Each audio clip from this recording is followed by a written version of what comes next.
Chicos, por favor, si pudieran ir pasando una lista, ponen su nombre y su número de grupo.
Buenas.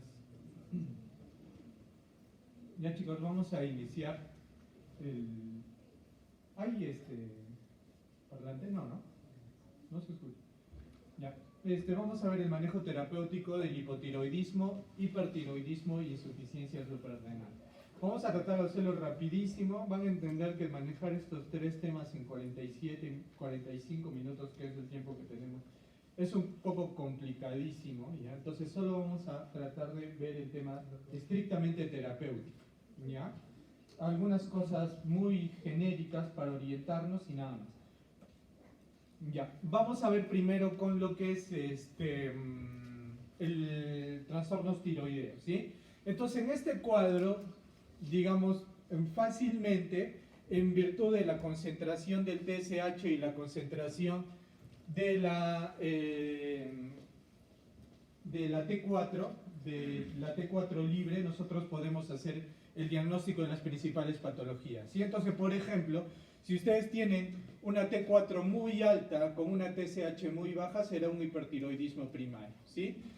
Todo lo contrario, si tenemos una T4 muy baja y una TSH elevada, estamos hablando de un hipotiroidismo primario, ¿sí?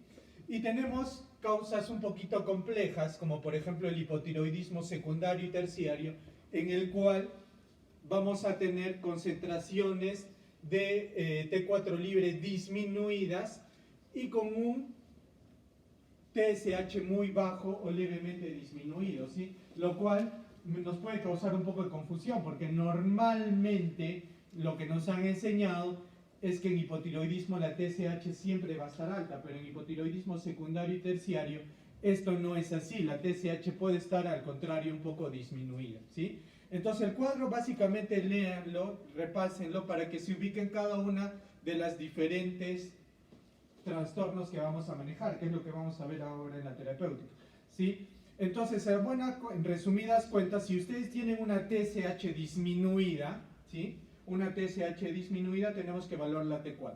Si la T4 libre está aumentada, estamos hablando de un hipertiroidismo, ¿sí? Pero si la T4 libre es normal, tengo que dosar T3 libre. Si la T3 libre está aumentada, es un hipertiroidismo, pero T3, que existe esta patología, un hipertiroidismo en que solamente está aumentada la T3. Si tenemos la T3 libre normal, estamos hablando de un hipertiroidismo subclínico. El hipertiroidismo subclínico es en el estado en el cual solo se modifica la TSH, pero la T4 y T3 están normales, ¿sí? Eso es en el caso de hiper. En el caso de hipotiroidismo, ¿sí? Tenemos tres tipos de hipotiroidismo: primario, secundario y terciario, ¿sí? En el primario es el clásico, en el cual el TSH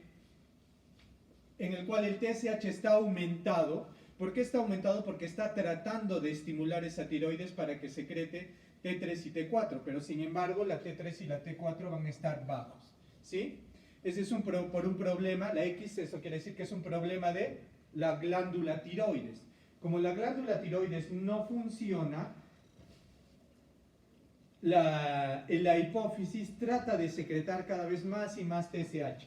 ¿Para qué? Para hacerlo, para estimularlo. Pero como hay una falla dentro de la glándula, por más TSH, la T3 y la T4 no se activan. ¿Sí? En el caso del hipotiroidismo secundario, el trastorno es hipofisial. Entonces, como el trastorno es de hipófisis, no se va a secretar TSH, o sea, no va a haber la estimulante.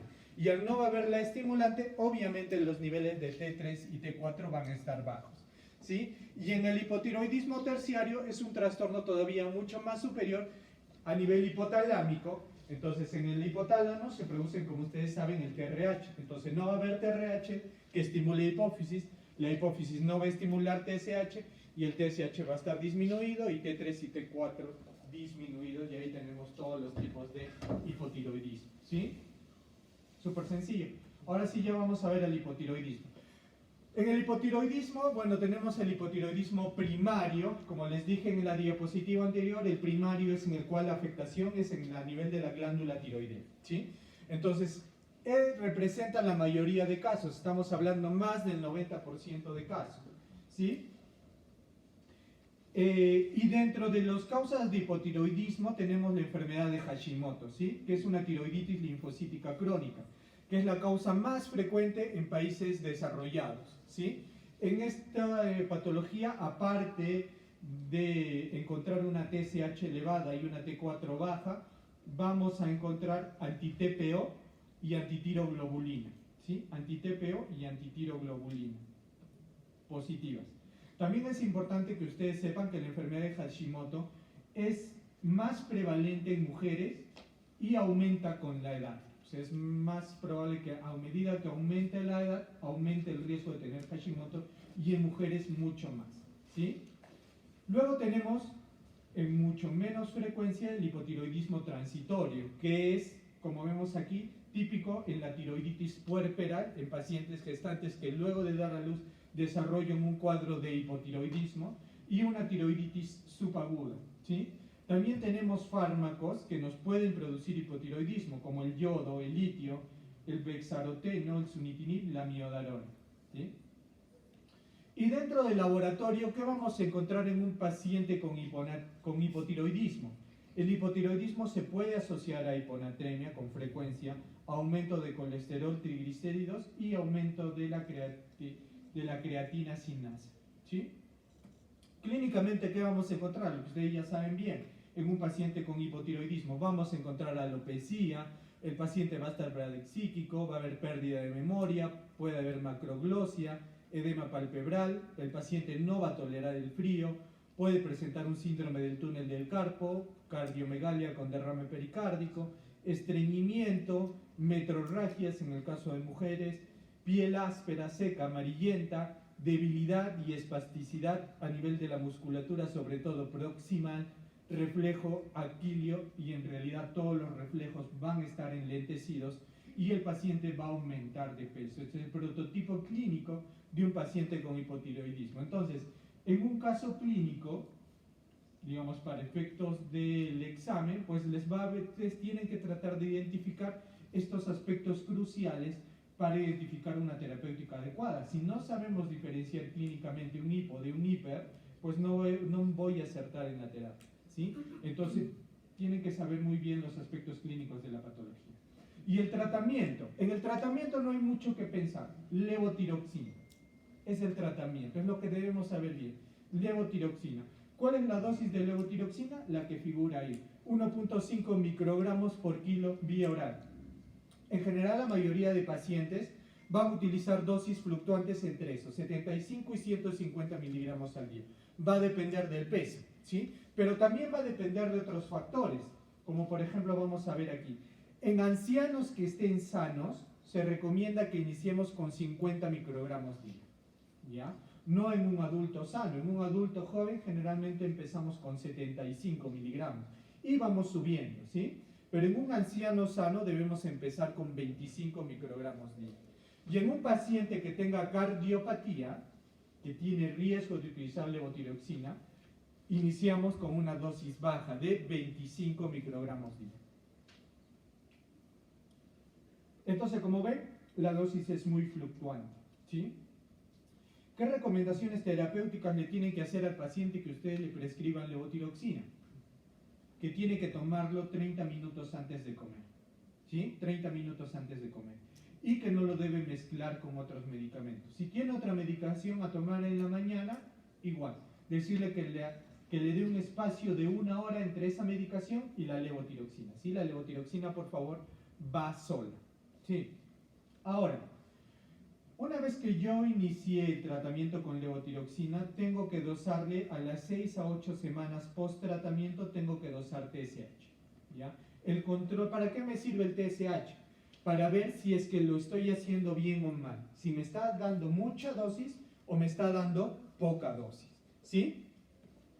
Entonces, ¿cómo está el TSH en el hipotiroidismo? Elevado, ¿no es cierto? Entonces, ¿yo qué debería esperar con el tratamiento? Que disminuya, que alcance valores normales, ¿sí? Que alcance valores normales. Si no logro eso a las 6 a 8 semanas post tratamiento, ¿qué es lo que tengo que hacer? Aumentar la dosis. ¿Y cómo lo aumento? La aumento entre 12 a 25 microgramos cada vez, o sea, cada 6 a 8 semanas. Al paciente le citaré, de acá a mes y medio viene, le doso TSH. Si sigue alta, le aumento de 12 a 25. Luego lo vuelvo a citar en un mes y medio. Sigue alta, nuevamente le aumento. ¿Cuál es mi objetivo terapéutico? Llegar a valores de TSH normales. ¿Y cuáles son los valores de TSH normales? Los que están aquí, ¿sí? Entre 0.4 y 4, ¿sí? Miliunidades por litro, ¿sí? Este es el valor normal, entre 0.4. A esto tengo que llegar. Si me sale más alto, tengo que aumentar la dosis. ¿Cada cuánto? Cada 6 a 8 semanas. Una vez que ya alcancé ese objetivo terapéutico, yo logré que el valor de TSH esté entre 0.4 y 4 con la dosis de levotiroxina que sea, ¿qué tengo que decirle al paciente? Controles anuales. Ya no cada 6 semanas, sino anuales. ¿Ya? Y chicos, esta es otra cosa muy importante. Tengo que utilizar la dosis mínima necesaria para alcanzar mi objetivo terapéutico. ¿Eso qué quiere decir? Tengo que irle bajando la dosis hasta un mínimo con el cual yo alcance niveles de TSH adecuados. ¿Por qué? Porque se ha visto que dosis elevadas de levotiroxina están asociadas con osteoporosis y están asociadas con el desarrollo de fibrilación auricular, lo cual me puede complicar el cuadro. ¿Qué consideraciones especiales tengo que tener en los pacientes con hipotiroidismo? ¿Sí?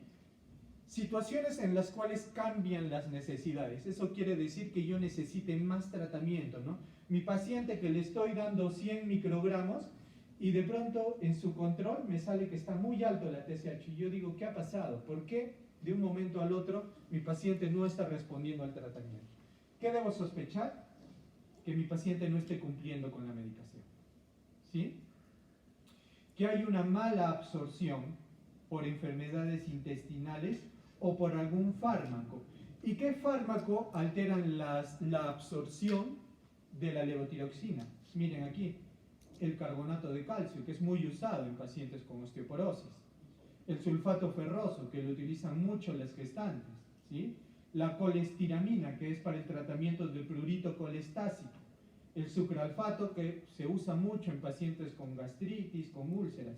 Y el hidróxido de aluminio, que también es un antiácido. Todos estos medicamentos me van a producir de que yo cada vez necesite dosis más altas del fármaco, ¿sí?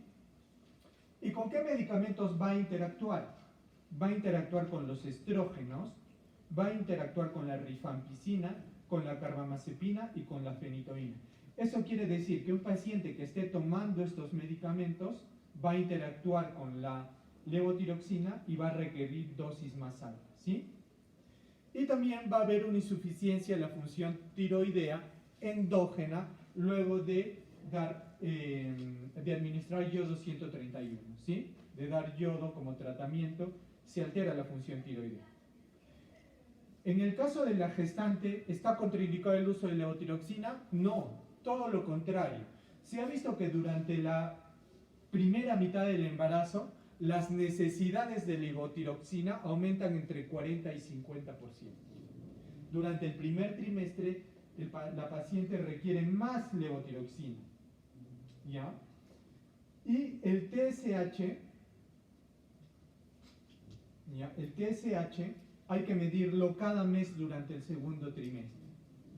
Sobre todo, ¿por qué? En el segundo trimestre hay que ser súper estrictos con la TSH, porque para evitar el hipotiroidismo congénito. Durante ese periodo de desarrollo, en el segundo trimestre, se desarrollan la mayor parte de conexiones neuronales que son dependientes de la cantidad de hormona tiroidea en el organismo. Y la hormona tiroidea, en el caso del feto, gran parte de esa hormona la recibe de la mamá, no tanto de la que produce su propia hormona tiroidea. Entonces, si tenemos una paciente con hipotiroidismo, estamos condenando a ese feto a desarrollar hipotiroidismo congénito con el consecuente retardo mental severo. Entonces, debemos ser muy estrictos en el embarazo y sobre todo en el segundo trimestre, dosar mensualmente TSH y ajustar la dosis de acuerdo a los valores de TSH, ¿sí? Tratamiento urgente. ¿En qué casos? Solamente en casos muy graves, ¿no? En que el paciente asociado a su hipotiroidismo presente hipoventilación, hipotensión, hipotermia, bradicardia e hiponatremia. ¿Qué se da en estos casos? De 50 a 100 microgramos endovenoso cada 6 a 8 horas por 24 horas de levotiroxina, ¿sí? A esta dosis, 50 a 100 cada 6 o cada 8 por 24 horas. Luego de esas 24 horas le damos entre 75 a 100 microgramos endovenosos al día. ¿Hasta cuándo? Hasta que el paciente ya pueda aceptar la vía oral, ¿sí? Nosotros en el Perú tenemos muy poca disponibilidad de levotiroxina endovenosa, ¿sí? No es muy disponible en la mayoría de hospitales. En este caso utilizamos levotiroxina rectal.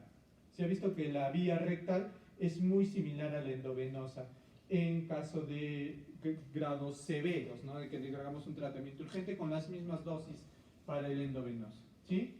Y en estos casos hay que asociar hidrocortisona, 50 miligramos cada 8 endovenoso cuando son cuadros severos. Tenemos que no solamente dar la levotiroxina, ¿sí? Vamos a pasar a lo siguiente, que es el hipertiroidismo, ¿sí? Si el prototipo de enfermedad hipotiroidea es el Hashimoto, en el caso del hipertiroidismo tenemos a Graves, ¿sí? En la enfermedad de Graves. Y la enfermedad de Graves se da sobre todo en pacientes jóvenes. Sin embargo, también tenemos el bocio multinodular tóxico, que es más frecuente en ancianos, ¿sí? A diferencia de Graves. Poco habituales tenemos el hipertiroidismo inducido por yodo, los adenomas tiroideos, la tiroiditis subaguda, la tiroiditis indolora y la ingesta de hormonas, ¿sí? La prueba de captación de yodo radioactivo de 24 horas nos puede ayudar a distinguir una enfermedad de Graves y bocio multinodular, en el cual sale elevado, de una tiroiditis puerperal o una inducida por yodo o una facticia por la ingesta de hormonas, en las cuales esta prueba de captación va a salir muy baja, ¿ya? Vamos a ver aquí. Los tipos de bocio me pueden ayudar con el diagnóstico, ¿sí? Entonces, por ejemplo, si yo tengo un bocio difuso, ¿ya? Y que no es doloroso, ¿en qué debo sospechar? O enfermedad de Graves o tiroiditis indolora, ¿sí? Si vemos que son nódulos tiroideos múltiples y en un paciente anciano, ya está el diagnóstico hecho de un bocio multinodular tóxico. Si encontramos un nódulo tiroideo único, no estamos hablando de un bocio, sino un nódulo, estaremos ante un adenoma tiroideo. Si tenemos un bocio que, al contrario del primero, es doloroso y sensible, o sea, apenas ustedes le tocan el aumento de volumen, el paciente se queja de dolor, estamos ante una tiroiditis subaguda, ¿ya? Y si tenemos una glándula normal, no está aumentada de tamaño, pero en mis exámenes me sale que hay un hipertiroidismo, yo debo sospechar en una enfermedad de Graves, una tiroiditis indolora o un hipertiroidismo facticio, o sea que está motivado por la ingesta de levotiroxina. Clínicamente hablando, que es importante que debemos saber esto, ¿cómo se manifiesta el paciente? Con alopecia, bradixiquia, pérdida de memoria, creo que nos hemos equivocado. Ya. En el caso del hipertiroidismo, ¿ya? El paciente va a tener intolerancia al calor, ¿ya? El paciente va a tener intolerancia al calor. La piel va a estar sudorosa, ¿sí? La piel va a estar sudorosa y brillante. El paciente va a tener pérdida de peso, El paciente puede tener diarreas por aumento del peristaltismo abdominal, puede tener diarreas, ¿ya? El paciente puede tener temblor de manos, ya las manos pueden estar temblorosas y sudorosas, va a haber aumento de la sudoración, el paciente va a estar más sudoroso, ¿ya? ¿Y cuál es el tratamiento? En cuanto al tratamiento del hipertiroidismo, lo primero es dar sintomáticos, ¿sí? Sobre todo en el caso de los hipertiroidismos transitorios, como es el caso del puerperal o la tiroiditis subaguda, solo se recomienda este tratamiento, no dar nada más, ¿sí? En esos dos casos. ¿Y qué es lo que damos? Beta bloqueadores, ¿sí? Y dentro de los beta bloqueadores, dos son los más estudiados, el atenolol y el propanolol. Por mucho tiempo, por muchos años, el propanolol es el único indicado. Actualmente se recomienda atenolol, inclusive en algunas guías por encima de propanolol, ¿sí? Y el atenolol para el tratamiento sintomático del hipertiroidismo se da una dosis entre 25 a 100 miligramos, ¿sí? El atenolol es un beta bloqueador cardioselectivo con actividad simpático-mimética intrínseca negativa que inhibe básicamente receptores beta 1, ¿sí? Va a aliviar las palpitaciones, va a aliviar el temblor y va a aliviar la ansiedad que presentan estos pacientes. La dosis se va a ajustar con qué finalidades, para aliviar los síntomas y la taquicardia. El paciente tiene que llegar a frecuencias cardíacas normales y ahí no yo me detengo en la dosis, ¿sí? Si yo voy a utilizar dosis mayores de 50 miligramos al día, se recomienda darlo cada 12 horas con un máximo de 200. Si yo le voy a dar dosis de 50 hacia abajo, puedo darle cada 24, o sea, puedo utilizar 25 cada 24 o 50 cada 24. Más de 50 se recomienda dar cada 12. Y luego tenemos el propanolol. El propanolol que viene en tabletas de 40 y 80 miligramos, por si acaso el atenolol viene en tabletas de 50 y 100 miligramos. El propanolol iniciamos con 20 miligramos, una dosis bajitas, y lo vamos aumentando hasta llegar a una dosis entre 30 y 160 miligramos al día. Lo puedo fraccionar hasta en 4 dosis o lo puedo dar en dosis única, ¿ya? El propanolol, a diferencia del atenolol, no es cardioselectivo, actúa en todos los receptores beta, pero adicionalmente bloquea los efectos tiroideos de la hormona tiroidea y aparte también inhibe la conversión de T4 a T3 en los tejidos periféricos, que como ustedes saben la T3 es mucho más potente que T4, ¿sí? A nivel de tejidos periféricos. Doctor, ¿qué pasaría si tengo un paciente que es alérgico a los beta bloqueadores? No puede tomar ni atenolol ni propanolol. ¿Cómo controlo la sintomatología?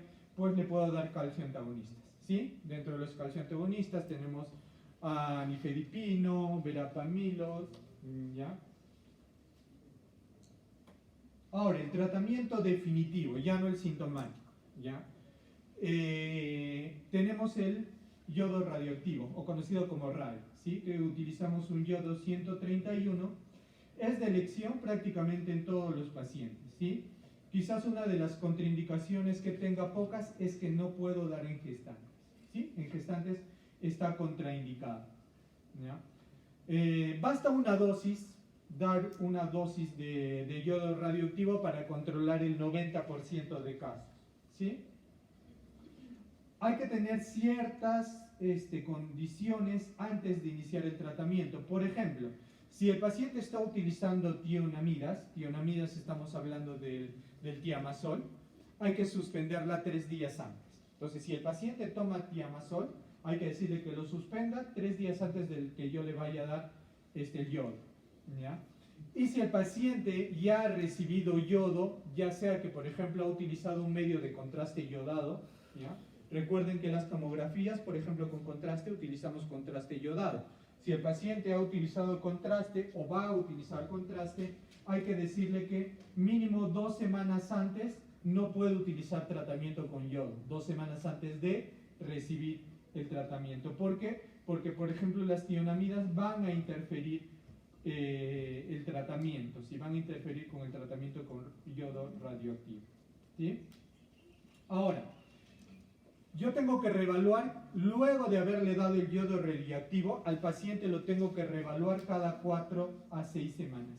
¿Y cómo se reevalúa? ¿Se reevalúa con TSH? No. En estos casos lo evalúo con la clínica, o sea que ya no tenga clínica de hipertiroidismo, y lo evalúo con T4 libre, ¿sí? Si a pesar del tratamiento de aplicar una dosis de contraste, si persiste el hipertiroidismo sintomático, se recomienda repetir nuevamente otra dosis de yodo radioactivo. Ahora, puede producirse, es esperable que pueda producirse una ligera elevación de T4 las primeras 2 semanas de tratamiento.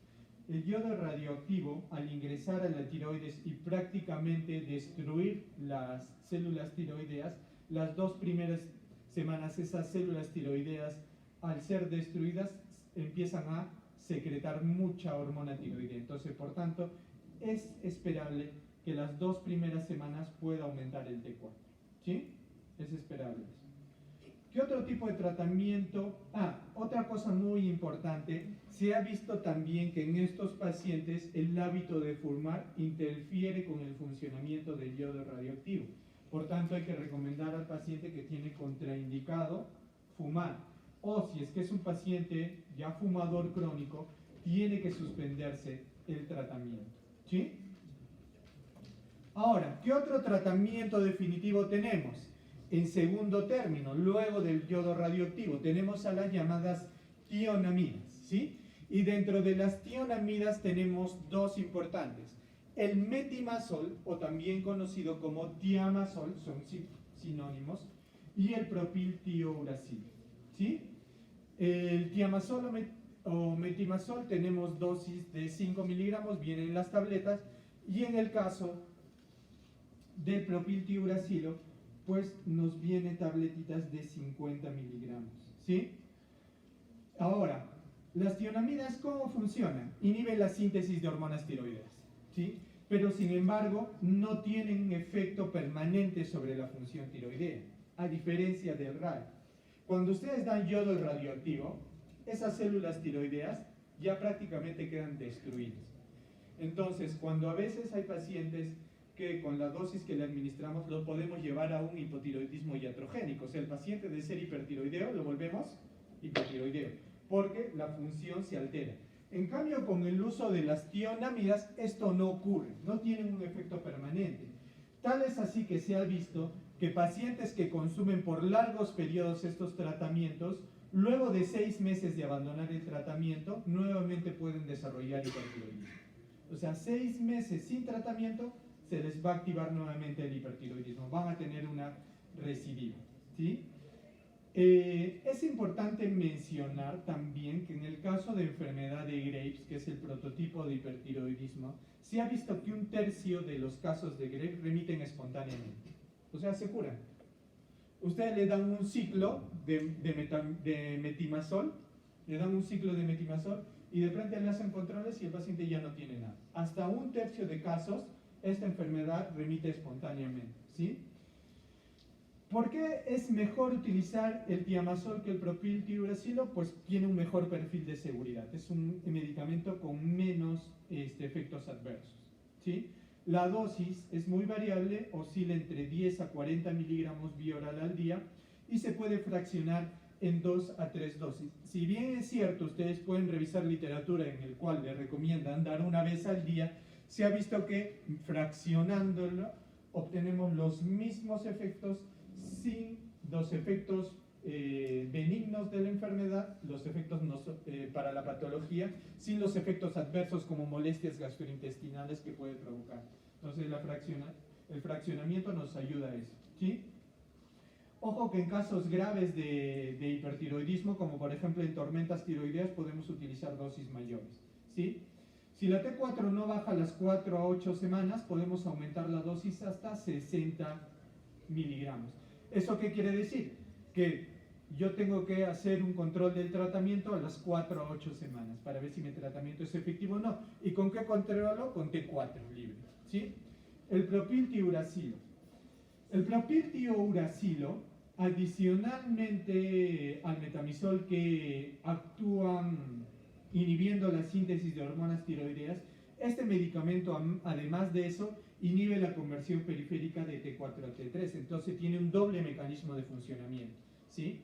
La dosis usada es entre 100 a 200 miligramos bioral 3 veces al día y podemos aumentar la dosis hasta 300 miligramos 4 veces al día. De hecho, en pacientes con tormenta tiroidea se prefiere el uso de propiltiuracilo por este efecto adicional de T4 a T3, ¿no? Preferimos utilizar sobre metimazol. Pero en el caso de cuadros que no sean severos, el mejor es tiamazol, ¿sí?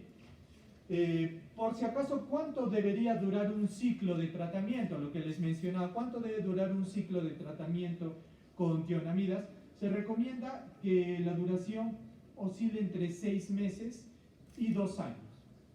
Entre 6 meses y 2 años. A partir de 6 meses yo ya debo plantear si es que es necesario descontinuar el tratamiento o irlo disminuyendo, porque probablemente el paciente puede haber tenido una curación espontánea en el caso de que estemos hablando de una enfermedad grave, ¿sí? ¿Qué efectos adversos podemos tener con el tratamiento? El uso de tionamidas tiene su riesgo, como les dije. ¿Cuáles son estos riesgos?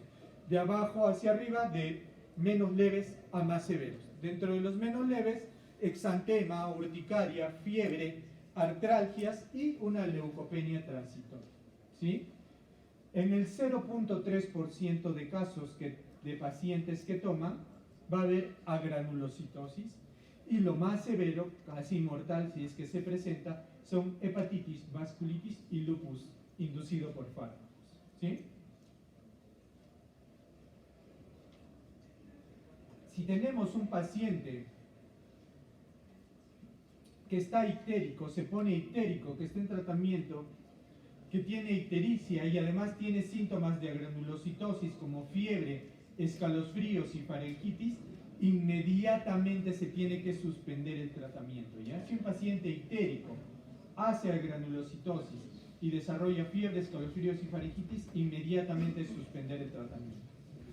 Otro tipo de tratamiento definitivo, chicos, ¿cuál es? La tiroidectomía subtotal, ¿sí? Que es de manejo quirúrgico, La ventaja de ese tratamiento quirúrgico es que nos va a proporcionar un control a largo plazo en la mayoría de casos. Sin embargo, se ha visto que puede haber un empeoramiento preoperatorio. Durante el preoperatorio y postoperatorio estos pacientes se suelen complicar. Para reducir estas complicaciones, ¿qué se recomienda? Que nosotros hagamos una preparación prequirúrgica, ¿sí? ¿Y cómo hacemos esa preparación prequirúrgica? O sea, ¿qué tenemos que hacer antes de meter a sala al paciente? Tenemos que darle tionamidas, metimazol, hasta llegar al paciente que se vuelva eutiroideo. ¿Y cómo vemos que el paciente se ha vuelto eutiroideo? ¿Cómo creen ustedes que veamos si el paciente se ha vuelto eutiroideo? Que la T4 libre alcanza valores normales. Entonces, ese es mi objetivo terapéutico, ¿sí?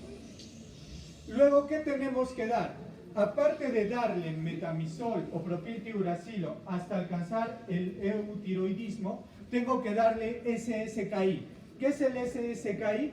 El yoduro potásico sobresaturado. De 40 a 80 miligramos. Viene una gota, 40 miligramos. Le daré 1 o 2 gotas. Esto le voy a dar 2 veces al día, 1 o 2 semanas previas a la cirugía, ¿sí? Luego, ¿qué tengo que hacer? Darle atenolol 1 o 2 semanas previas. ¿Cuál es mi objetivo terapéutico del atenolol? Frecuencia cardíaca menos de 90.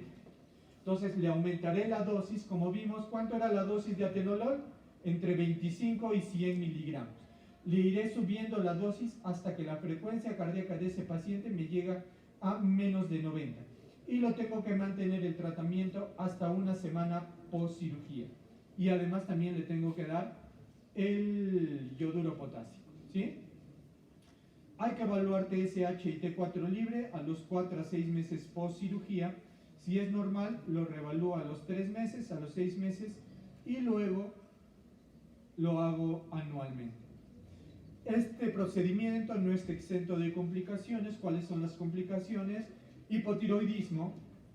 También puedo provocar un hipoparatiroidismo y una parálisis de cuerdas vocales por una lesión del nervio laríngeo recurrente, ¿ya?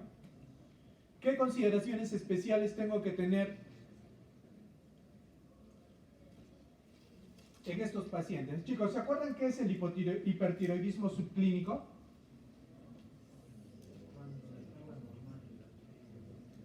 El hipertiroidismo subclínico es cuando la TSH está alta o baja. En hipertiroidismo la TSH está baja, ¿no es cierto? Es retroalimentación negativa. Si uno está alto, T3, T4, el TSH tiende a disminuir. Entonces en el hipertiroidismo la TSH estará baja. Y en el subclínico las hormonas T4 y T3 están normales. Ya es subclínico. TSH bajo con T3, T4 normales. En el caso de ese hipertiroidismo subclínico, ¿se debe dar tratamiento? No en todos los casos, ¿sí? ¿En qué casos?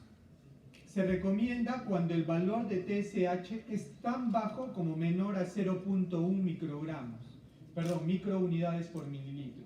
En esos casos, sí, se debe dar tratamiento. ¿En qué otro caso? En pacientes mayores de 60, este cuadro de hipertiroidismo me va a aumentar el riesgo de fibrilación auricular y en posmenopáusicas me va a predisponer al desarrollo de osteoporosis. Entonces, si tengo un paciente mayor de 60 o una mujer osteoporótica con riesgo de osteoporosis, sí se recomienda que dé tratamiento ante un hipertiroidismo subclínico, ¿sí?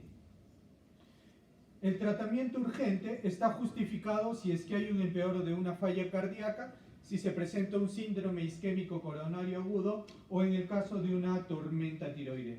Como ya les mencioné, de primera elección propiltiuracilo, dar una dosis de 300 miligramos o dar metimazol 60 miligramos por vía oral. Hay que dar el yoduro potásico, el SCKI, 2 gotas cada 12 horas. Y dar, en este caso no se recomienda de tormenta tiroidea, no se recomienda el atenolol, se prefiere el propanolol, 40 miligramos cada 6 horas por vía oral.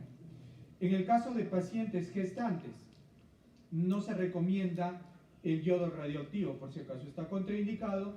Se recomienda dar propiltiuracilo en el primer trimestre porque el metimazol no es seguro.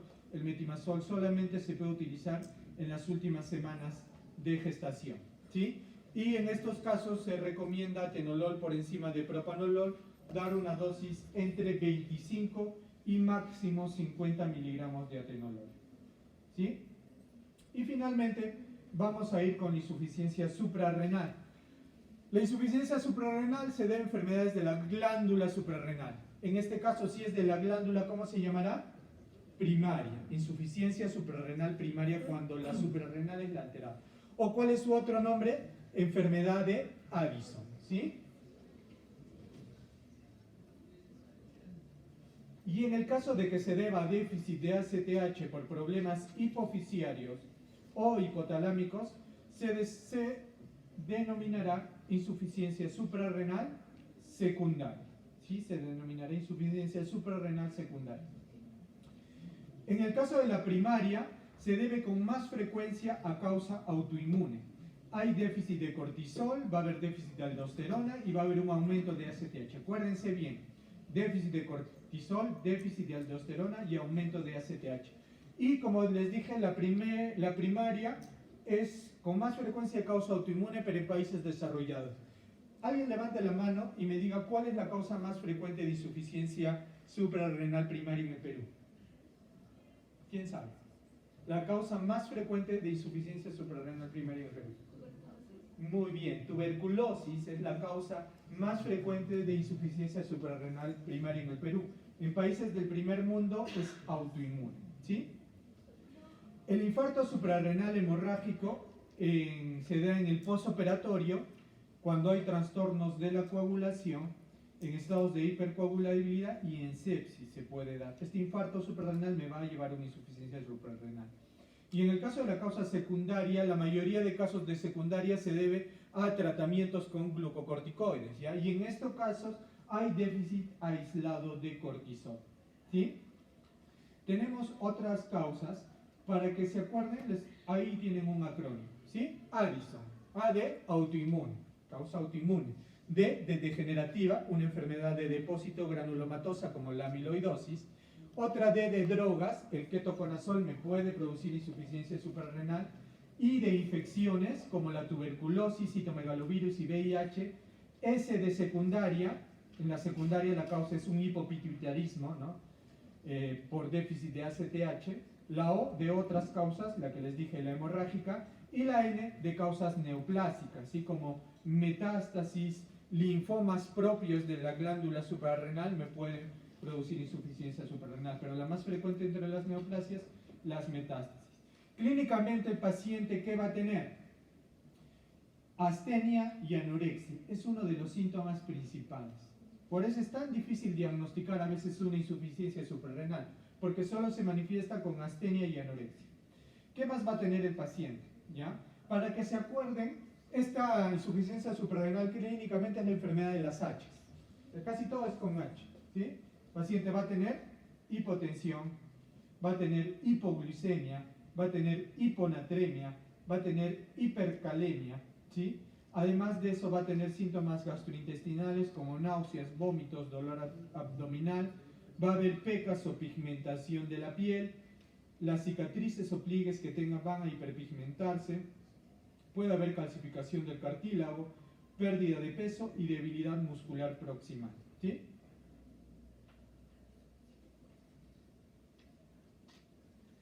Y aquí en estos casos, chicos, se puede hacer la disquisición clínica, ¿ya?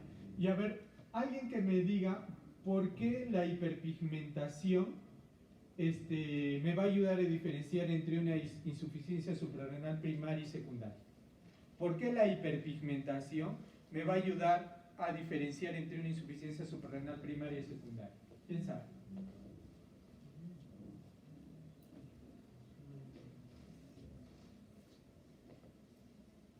Por la ACTH.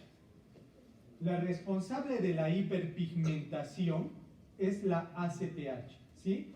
La ACTH estimula a una enzima que es la beta-lipotropina, Esta beta-lipotropina estimula los melanocitos para que haya hiperpigmentación, y esto responde a la ACTH. En la primaria, como hay una alteración de la suprarrenal, ¿qué va a pasar con la ACTH? En la primaria, ¿qué va a pasar con la ACTH? La ACTH va a subir, ¿por qué? Porque va a tratar de estimular a esa glándula para que secrete cortisol, pero no lo va a lograr, ¿por qué? Porque la que está afectada es la glándula suprarrenal, ¿sí? Entonces, al haber harto ACTH, el paciente se pone oscuro. En cambio, en la secundaria, en la que es por consumo de corticoides, la ACTH, ¿cómo está? ¿Está normal o baja? Por tanto, el paciente no va a hiperpigmentar. Entonces, si ustedes tienen un paciente con insuficiencia suprarrenal y lo ven muy morenito, automáticamente ustedes, ¿qué van a decir? Esta es una insuficiencia suprarrenal primaria. Y no se necesita ser Dr. House para eso, es súper fácil de recordar, ¿sí? Diagnóstico. Ya les dije cómo diagnosticar con la hiperpigmentación. Pero también tenemos la prueba de estimulación con tetracosactida, ¿ya? Esta tetracosactida se administra 250 microgramos endovenosa o intramuscular y luego de 30 minutos dosamos cortisol. Lo normal es que el cortisol aumente más de 18. Si no aumenta más de 18 el cortisol, estamos ante una insuficiencia suprarrenal. La clínica nos va a ayudar a diferenciar una primaria y secundaria, como ya les dije. Y si la causa no está clara, hay que dosar ACTH. Obviamente en la primaria va a estar alta. En la secundaria, la ACTH estará normal o baja. la renina va a estar elevada y la aldosterona va a estar baja en el caso de la primaria. Y chicos, ¿cuál es el tratamiento para terminar? En el caso en el que estemos ante una crisis suprarrenal,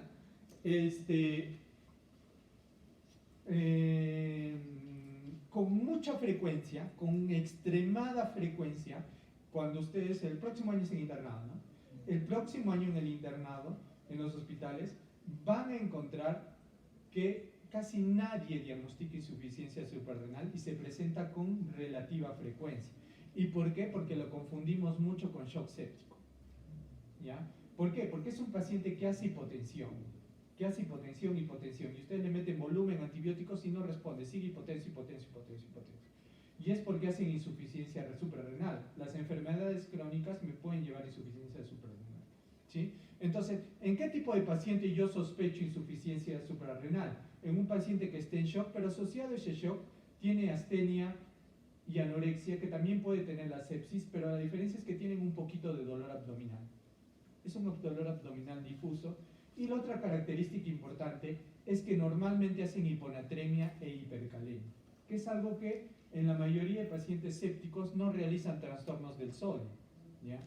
Pero en la insuficiencia suprarrenal sí. Si tienen un paciente con shock, hiponatrémico, hipercalémico y que no responde al tratamiento, sospechen insuficiencia suprarrenal, a una crisis suprarrenal. ¿Y qué tienen que hacer cuando tengan una crisis suprarrenal? Dar hidrocortisona, 100 miligramos endovenosos cada 8 horas, ¿sí? Hay que infundir suero salino para corregir la hipotensión y los mineralocorticoides solamente se indicarán cuando la dosis de hidrocortisona baje a menos de 100 al día. ¿Por qué? Porque esta dosis de 300 miligramos de hidrocortisona, la hidrocortisona tiene actividad mineralocorticoide chiquita, pero tiene.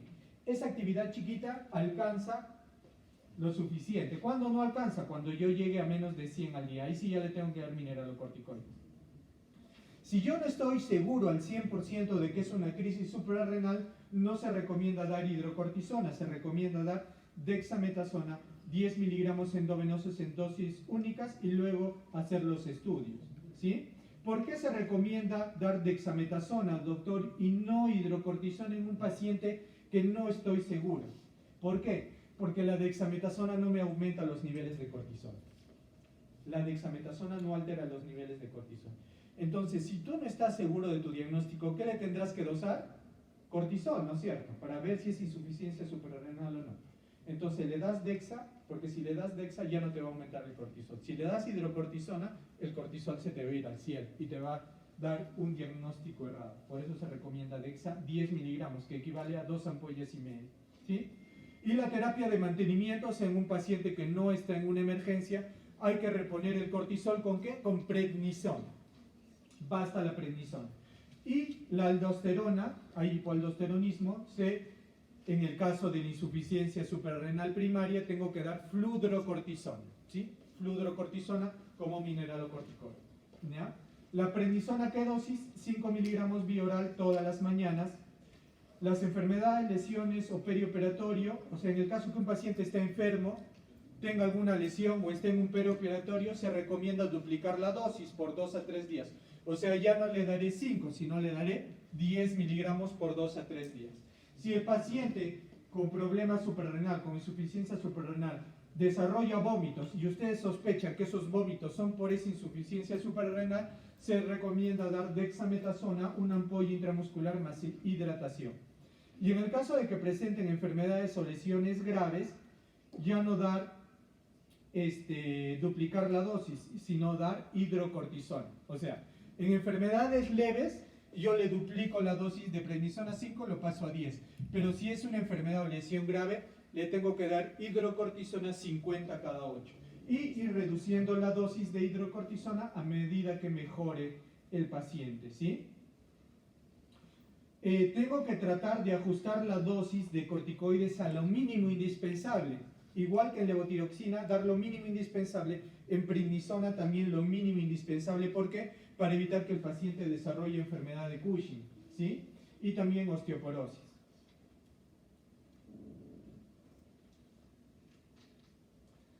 En el caso de una primaria, como les dije, hay que dar fludrocortisona. ¿Y cuál es la dosis de fludrocortisona? Normalmente 0.1 miligramos vía oral. Por si acaso las tabletas vienen de 0.1 miligramos, es una tableta al día. Pero puede oscilar entre media tableta a 2 tabletas al día. ¿Y cómo ajusto la dosis? En virtud de la presión arterial y el potasio. O sea, la presión arterial en el paciente con insuficiencia estará alta o baja. ¿Cómo estará la presión arterial en un paciente con insuficiencia suprarrenal? Baja. Entonces, yo le doy fludro hasta alcanzar valores de presión arterial adecuados.